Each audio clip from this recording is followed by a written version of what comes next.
जिल्हा परिषद समोर जो समाजाचा मुख्य घटक सर्वजण आपण गुरुजन म्हणतो, त्या गुरुजनांना आंदोलन करण्याची वेळ येते, ती पण या भर उन्हामध्ये आंदोलन करण्याची वेळ येते।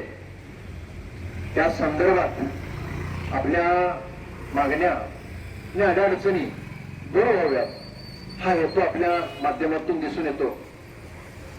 आज आपण जर बघितलं तर गुरुजन हा समाजाचा मुख्य घटक आहे आणि या घटकाला सक्षमपणे ज्या काही गोष्टी देण्याचं काम जास्तीत शासनाच्या माध्यमातून जर झालं तर नक्कीच हा समाजाचा घटक समाजाचा उद्धार करू शकतो। प्रत्येक कुटुंबाचा आधार म्हणून तुमच्याकडे बघितलं जातं। आज वेगवेगळ्या माध्यमातून आपण कायमच झगडत असता आपल्या डोक्यावर शासनाच्या माध्यमातून अहोरात्र बोजा पडलेला असतो। तो बोजा कसा कमी करावा या माध्यमातून आम्ही जिल्हा सदस्य झालो, सभापती झालो, सगळे अध्यक्ष उपाध्यक्ष सगळे सभापती मंडळी, जिल्हा परिषदचे समिती सदस्य यांच्या माध्यमातून चर्चा करून जितका जास्तीत जास्त भार आपल्या डोक्यावर पडलेला आहे तो कसा कमी करता येईल, तो भार कमी झाल्यानंतर आम्हाला शिक्षणामध्ये वेगळी दिशा देऊन आपलं चांगलं काम कसं करता येईल या माध्यमातून आम्ही सगळीच मंडळी प्रयत्न करीत आहोत।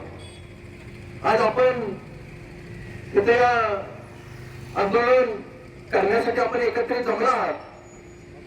आज आपण जर बघितलं तर शासनाच्या माध्यमातून वेगवेगळे धोरण अवलंबले जातात आणि आज एखादा जी.आर. शासनाच्या माध्यमातून काढला तर लगेच आपल्यातली मंडळी परत कोर्टामध्ये जातात, तो जी.आर. परत वेगळ्या पद्धतीने केला जातो आणि आज शासन विभागामध्ये काम करत असताना तुम्ही सर्वजण आमचे गुरुजन आहात, आमचा आधार आहात।